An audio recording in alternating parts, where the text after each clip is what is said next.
Morning students. இப்போ polity தான் ரொம்ப முக்கியமான ஒரு ஜிகேவில் ஒரு முக்கியமான தலைப்பாக எடுத்துக்கிறாங்க. அதாவது குரூப் 1, குரூப் 2, குரூப் 4 எல்லாத்துலேயும் பாலிட்டிக்கு ரொம்ப முக்கியத்துவம் தராங்க. அதனால் பாலிட்டி தொடர்பானதில் மாணவர்கள் கான்ஸ்டியூஷனில் ஆர்டிகல்ஸ், அமெண்ட்மெண்ட்ஸ் இந்த மாதிரிலாம் படிச்சிடுறாங்க. ஆனால் அவங்க கேட்குறது பார்த்தீங்கன்னா கரண்ட் அஃபேர்ஸை பேஸ் பண்ணி அல்லது ரிஃபார்ம்ஸை பேஸ் பண்ணி குறிப்பாக எலெக்ஷன் சம்மந்தமான கேள்விகள் இல்லாமல் இல்லை. அதனால் அடுத்தடுத்த வீடியோக்களில் எலெக்ஷன் தொடர்பான பல்வேறு கேள்விகளை நம்ம பார்க்கலாம். அதில் அடிக்கடி ஃப்ரீக்வெண்ட்டாக கேட்குறத இன்றைக்கி ஒரு தலைப்பு எடுத்திருக்கோம். இவிஎம் அப்படின்றது எலக்ட்ரானிக் ஓட்டிங் மிஷின் அப்படின்னு சொல்கிறோம் இல்லையா, அதாவது மின்னணு வாக்குப்பதிவு இயந்திரம் அப்படின்னு சொல்கிறோம். அப்போ பாருங்கள், இந்தியான்றது ஜனநாயக நாடு, மிகப்பெரிய ஜனநாயக நாடு அப்படின்னு நம்ம சொல்கிறோம்.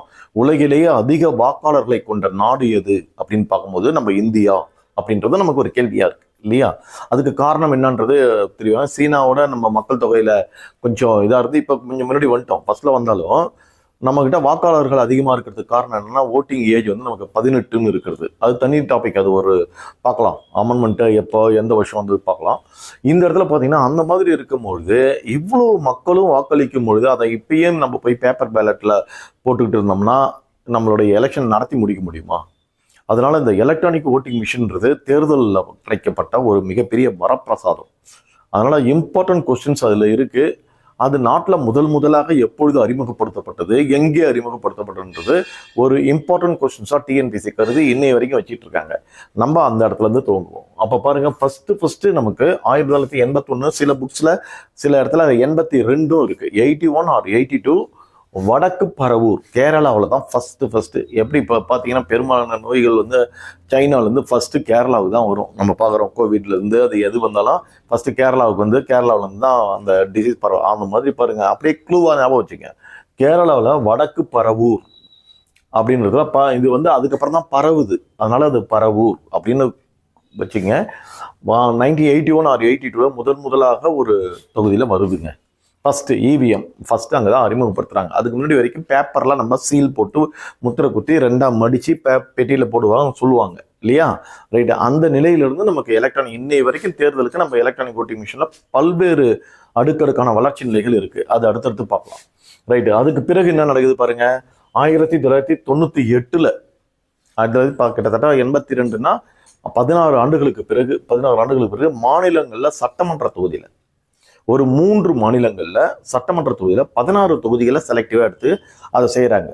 அந்த 16 கூட நம்ம பிரிச்சிருக்கிறோம் 6+5+5. அதாவது இந்தியாவுடைய தலைநகரம் இது டெல்லி இல்லையா. ஃபர்ஸ்ட் டெல்லி, அதுக்கு அப்படியே இந்த மேற்கு சைடில் இருக்கக்கூடிய ராஜஸ்தானில் அப்படியே திருப்பி கிழக்கு அந்த ராஜஸ்தானுக்கு அப்படியே பேரலாக வந்தாலும் மத்திய பிரதேஷில். அதை ஷார்ட் ஃபார்மாக பாருங்கள், டாக்டர் எம்பி அப்படின்னு ஷார்ட் ஃபார்ம் போட்டிருக்கோம். ஒரு டாக்டர் எம்பியாக இருக்கிறவங்களாம் இப்போ டாக்டராக இருக்கிறாங்க இல்லையா. பார்க்குறீங்க, டாக்டராக இருக்கிறவங்க எம்பியாக இருக்கிறாங்க அப்படி சொல்லணும். ஓகே பாருங்கள், டாக்டராக இருக்கிறவங்க எம்பியாக வந்திருக்கிறாங்க. அது மாதிரி டாக்டர்னா இது D for Delhi, R for Rajasthan, இது மத்திய பிரதேஷ்.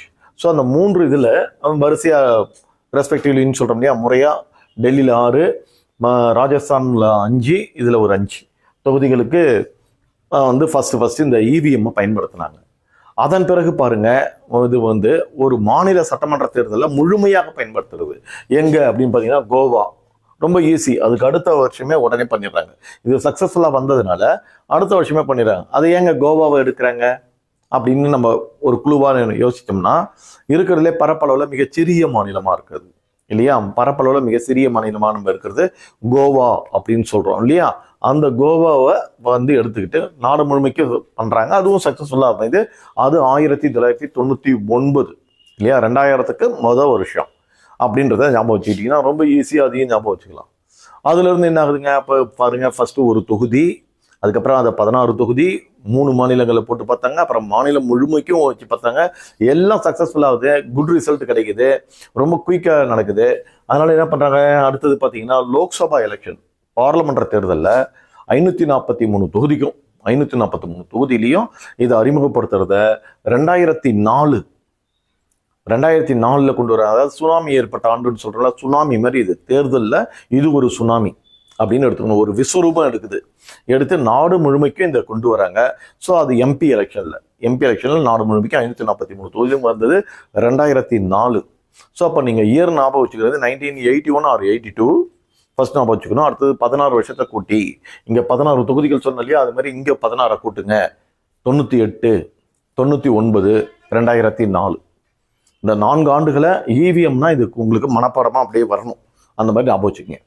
சரியா? 82, 98, 2099, 2004 ஞாபகம் வச்சுக்கிட்டீங்கன்னா இந்த இதை ஃபுல்லாக வச்சுக்கலாம். இது மட்டும் கிடையாதுங்க. இந்த பாருங்க, மெரிட்ஸ் அண்ட் டிமெரிட்ஸும் கொஞ்சம் பார்த்துக்கணும். ஏன்னா டிஎன்பிசியில் இப்பெல்லாம் கூற்று காரணம் அல்லது மல்டிபிள் ஆன்சர்ஸ் கேட்குறாங்க. இந்த இவிஎம்னுடைய தாக்கம் என்னங்க? இவிஎம்மால் நமக்கு என்ன நடந்திருக்கும் அப்படின்னு பார்த்தீங்கன்னா, செல்லாத ஓட்டுகள் குறைஞ்சிருக்கும் ஃபர்ஸ்ட். அடுத்தது பார்த்தீங்கன்னா, ஒரு எலெக்ஷன் நடந்ததுன்னா கிட்டத்தட்ட 60 கோடி 70 கோடி மக்கள் அந்த டைமில் வாக்களிச்சிருக்கும் போது இவ்வளோத்தையும் நம்ம பேப்பரில் பேலட் பேப்பரில் வச்சு எப்போ ரிசல்ட் சொல்கிறது. இப்போல்லாம் பார்த்தீங்கன்னா காலையில் 8 மணிக்கு வாக்கு எண்ணிக்கை துவங்கினா 11 மணி 12 மணிக்குள்ளே யார் ஆட்சி அமைக்க போகிறாங்கன்றது தெளிவாக தெரியும். ஒரே நல்ல ரிசல்ட் உலகமே வியக்கிற அளவுக்கு இருக்குது. காரணம் என்னன்னா இந்த எலக்ட்ரானிக் ஓட்டிங் மிஷின் தான். ஸோ அப்போ அதெல்லாம் பார்த்தீங்கன்னா மெரிட்ஸ், அதனுடைய மெரிட்ஸ்லாம் நம்ம கண்டிப்பாக அதெல்லாம் கொடுக்கணும். மெரிட்ஸ் பார்த்தீங்கன்னா அதே மாதிரி பாருங்க, பேப்பர்லெஸ் அப்படின்றது ரொம்ப ரொம்ப முக்கியமானது. அப்போ காடுகளை அழிக்கிறோம், மரங்கள் வெட்டுறோம் இல்லையா? மரங்களை வெட்டி பேப்பரை தயாரித்து அதில் பண்ணுறது, அதுக்கான இது யூஸ் பண்ணுறது, இது எல்லாமே அவாய்ட் பண்ணுறோம். அதுக்கப்புறம் அதை டிஸ்போஸ் பண்ணுறதை அவாய்ட் பண்ணுறோம் இல்லைங்களா? டைம் மேனேஜ்மெண்ட்ஸை ரொம்ப ஷார்ட் பண்ணுறோம். இதெல்லாம் பார்த்தீங்கன்னா மெரிட்ஸ் அப்படின்றதெல்லாம் நம்ம இங்கே எடுத்துக்கணும். நீங்கள் ஸோ அப்போ எலக்ட்ரானிக் ஓட்டிங் மிஷின்றது மிகப்பெரிய மெரிட்ஸாக இருக்குது. பட் டிமெரிட்ஸும் சிலது சொல்கிறாங்க இல்லைங்களா? சம்டைம்ஸ் என்ன ஆகலாம், பவர் கட் ஆகலாம். எலக்ட்ரானிக் ஓட்டிங் மிஷின்றது எலக்ட்ரானிக்ன்றது சில நேரத்தில் டேமேஜ் ஆகலாம். அந்த மாதிரியான நேரங்களில் நமக்கு ஒரு பெரிய இதாக இருக்குது. இதுலேயும் சில கான்ட்ரா பொலிட்டிக்கல்ஸில் சொல்கிறாங்க. பட் தேர்தல் ஆணையம் அதெல்லாம் கிடையாது, பியூரிட்டி அப்படின்னு சொல்கிறாங்க. அது இன்னும் வாதங்கள் இருக்குது, சில வழக்குகள் இருக்குது. ஆனால் டிமெரிட்ஸ்ன்னு பார்க்கும்போது சிலது தான் நம்ம சொல்ல முடியும். பட் இது ஒரு மெரிட்ஸில் தான் நம்ம அதிகமாக சொல்ல முடியும்.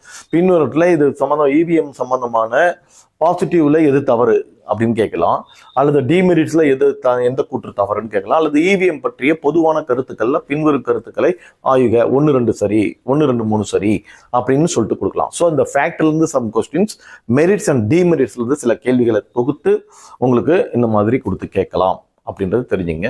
இந்தியாவில் இப்போ நம்ம சொல்றோம் இல்லையா, ஃபேர் அண்ட் ஃப்ரீ எலெக்ஷன்ஸ் நடத்தப்படுகிறது, அது நியாயமான மற்றும் தேர்தல் நடக்குது. அது மாதிரி இந்தியாவில் இந்தியா என்பது மிகப்பெரிய ஜனநாயக நாடு. ஆனால் அப்படின்னு கூற்று கொடுத்துட்றாங்க. காரணம் அப்படின்னு கொடுக்குறாங்கன்னு வச்சிங்களா, வெற்றிகரமாக எப்படி வச்சுங்க கூற்று, இந்தியாவில் தேர்தல் வெற்றிகரமாக நடத்தப்படுகிறது.